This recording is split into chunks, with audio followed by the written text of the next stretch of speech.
Hi guys, and welcome into Ahn'Qiraj 40 man. I'm going to be starting from the top of the dungeon today, and I'm just going to show you the speed run down through this dungeon up until the Twin Emperors and Siphon, which I cover in separate videos. But basically, the first set of bosses in here are pretty much tank and spank, with just a couple tips you might find helpful. The first guy, Prophet Scarum. I'm going to go ahead and just start dotting him up. You can see that he's got 466,000 HP. He's going to split every 25% HP. He splits into 3 copies of himself. And I'm just going to tab target through these guys, just looking to find the one that has 466,000 HP. One thing that you may find annoying if you play a Blood DK or another class with a pet is that you can mind control. So basically put away your pets. Sometimes, see, I just got mind controlled right there, so I'm going to have to start the fight over. And what's happened is my blood worms there actually spawned out, and there wasn't anything I could really do about it. Oh, and actually, you know what? It didn't reset the fight. That's pretty awesome. I was expecting it to. But even your blood worms, unfortunately, can cause you to get mind controlled, as it just did right there. So maybe I'm going to be able to... Nope, and it reset the fight on me. So it's a little annoying.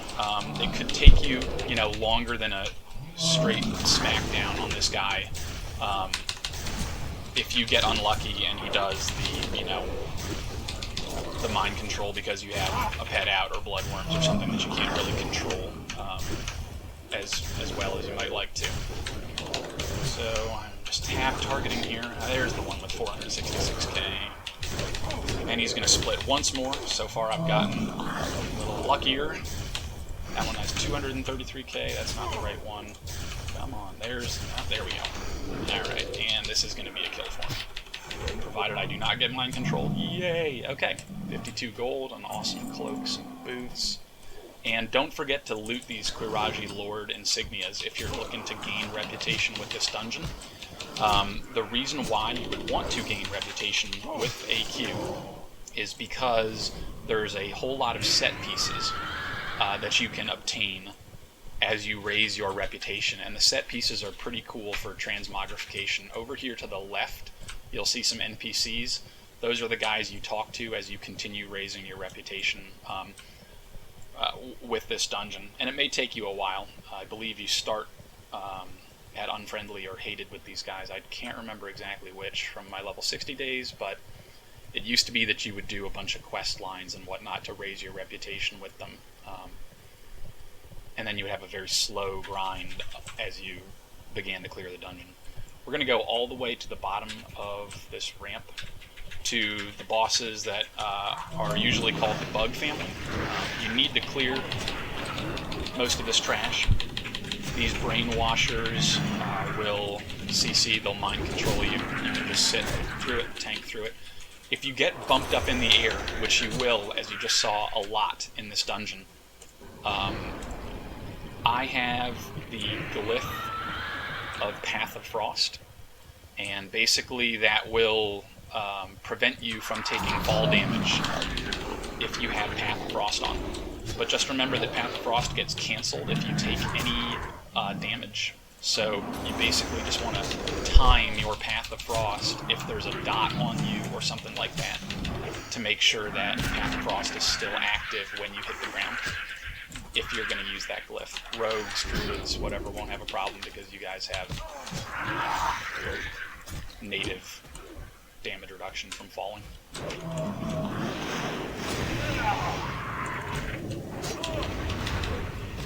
The Bug family are these 3 bugs you can see running around in the background over here.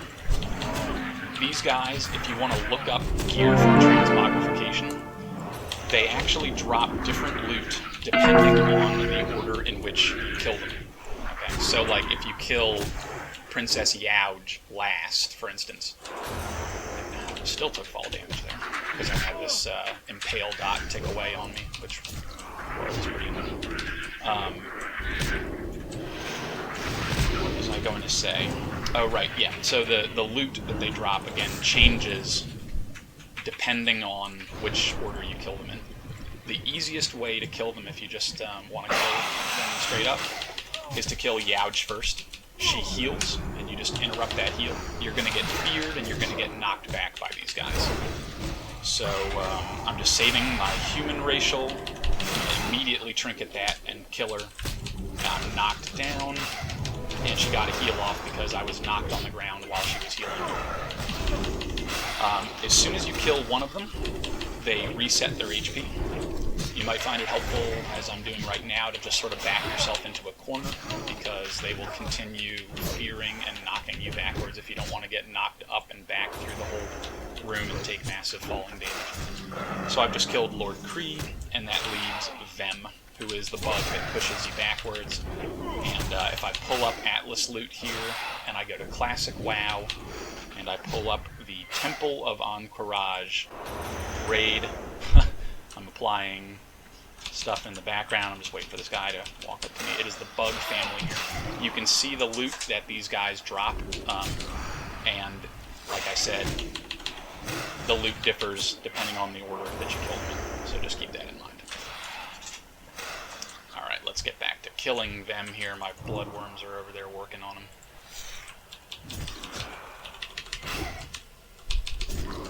The bug family here, by the way, is an optional boss. You don't have to kill these guys, but like you know, they do drop transmog gear and some gold. So why not, right? So Vem dropped plate boots for me.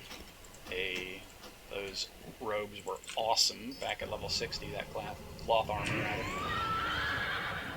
rather. One thing you will notice about the loot in AQ is that the offset pieces, like these robes of the Triumvirate, don't necessarily match the set pieces, and those are probably some of the ugliest robes I think I could imagine. But hey, if you want them, go get them. So I'm on my way to the next boss here. I've got to get past this hallway full of bugs, these Vecnus Guardians. Do yourself a favor and back yourself into this corner and fight them here. These guys knock you up repeatedly, and if you fight them out in the open with your back not pinned in the corner, you're going to have a bad time.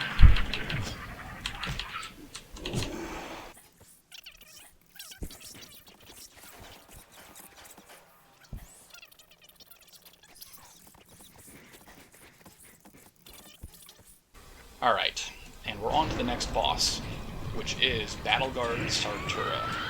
This is a straightforward tank and spank boss. She does have a knockback, and she does a whirlwind. So basically, just be prepared to get knocked backwards repeatedly. If you'd like to see that, I'm going to go ahead and put my back downhill. And I didn't have Path of Frost available because I was out of runes. Alright, and another knockback. Let's not do that again. You can help mitigate the knockback, by the way, by either putting your back to a wall, or you can just put yourself uphill, kind of. Or rather, put the boss downhill from you. And that way, when you do get knocked backwards, you won't fly back nearly as far, because you'll be flying backwards into the terrain. And so she is almost dead. 80,000 more HP, 50,000, 30,000. And a kill. 55 gold, Badge of the Swarm Guard. Awesome AFK Stormwind piece to equip right there. Alright, actually I'm going to put Bone Shield back on before I do this. This next part is a gauntlet. There's tons of little mobs, they'll respawn. The big guys, these Vecnus soldiers, will not respawn after killing them. So if you aren't exceptionally geared, or if you are not a tank spec, you may want to walk along this hallway and kill these pulls one pull at a time. But I am going to aggro the entire hallway, and I'm just going to run all the way to the end. And even at level 85, as a blood DK, this is going to require popping some defensive cooldowns. And I'm going to stop right here. These bugs don't do any type of knockbacks or anything like that. Put my diseases on. I'm going to drop Death and Decay. And I'm going to start cleaving. Just, you know, Death Strike on cooldown. Try to find something that's Death Strike values, first of all.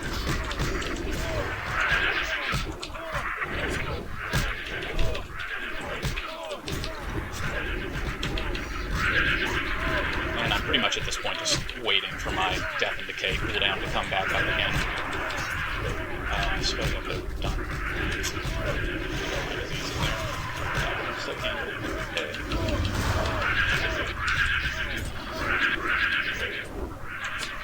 Came out of that relatively unscathed. Oh, and I accidentally backed into another couple small mobs, so we'll just please those down. And we will engage Ahn'Qiraj the Unyielding. This guy drops an awesome one-handed sword. I call it the Christmas tree sword. It's pretty rare, but he also drops a awesome polearm for hunters or druids if you're looking for some of that transmog gear. So Ahn'Qiraj basically puts you in these webs. You can see it up here on my debuff bar, Entangle. It says rooted, but it's actually more like a stun because you can't do anything while you are in that. He'll also summon sandworms occasionally, and he summons these little bug ads, Vecnus hatchlings. None of this is really a concern, and he stacks up this mortal wound debuff on you. Eventually, if you don't kill this guy fast enough, you won't be able to heal yourself at all, but I don't think that's going to be really a problem for you guys at level 85. So there's a spawn of Ahn'Qiraj, the worm that I was talking about. He'll probably any second now put me in another web, but he didn't have time before I killed him. Go ahead and loot this guy. Cloak of Untold Secrets. The Silithus chest guard. I've only got one spot of loot left. There's going to be one more boss here before we get to Twin Emperors, and then Oru and Sithun. And again, I cover those in separate videos because they actually require some small bit of strategy to kill. So check out those videos. They're also on the same YouTube channel as this one. But the last boss here that we're going to do is Iamis, no, not Iamis the Hunter. I can't remember her name. She puts a poison debuff on you. Back when I killed Ahn'Qiraj, by the way, there is an optional boss to the left. I went to the right after killing the boss, but if you go to the left, there is an optional boss there, and it's Viscidus. Viscidus, like, is a very strange mechanic, and I don't bother soloing him, and I'm not sure anybody would really want to. You have to physically hit him several hundred or 1,000 times, or something like that. Each time you physically touch him, I don't want to explain all the details of the fight, but suffice it to say that fight, you really don't want to solo that. It will take you probably hours, if it's soloable at all. I can't remember. I think you'd probably want a trio or have at least 4 people maybe to do that fight. But maybe I'll go back and take a look at that for you guys and see if it is soloable in some respect. Princess Huhuran is this boss. She puts you to sleep, sometimes this wyvern sting. If you're a druid, I suppose you could roll cleanse poison on yourself. But it's not a huge deal. You'll just sit there, sleep for a few seconds, and you'll come out of it, and you'll be able to kill her. Let's finish this boss off here. And she will drop armaments and whatever else. Huhuran's Stinger. It's an interesting looking bow. These bindings and whatnot are used to fashion the set pieces that I was talking about that you can get as you increase your reputation from killing stuff in here. And these Qiraji Lord's insignias, you can turn those into the NPCs up at the top of the dungeon to increase your rep as well. I believe it's 600 rep per turn in there. Anyways, down this hallway leads to the Twin Emperors. They are the next boss up here. And like I said, I've already covered the Twin Imps and Sithun, the very last boss, in a different video. So I hope you guys enjoyed this quick, easy money run and awesome transmog gear in here. I will see you guys in the next dungeon. Take it easy.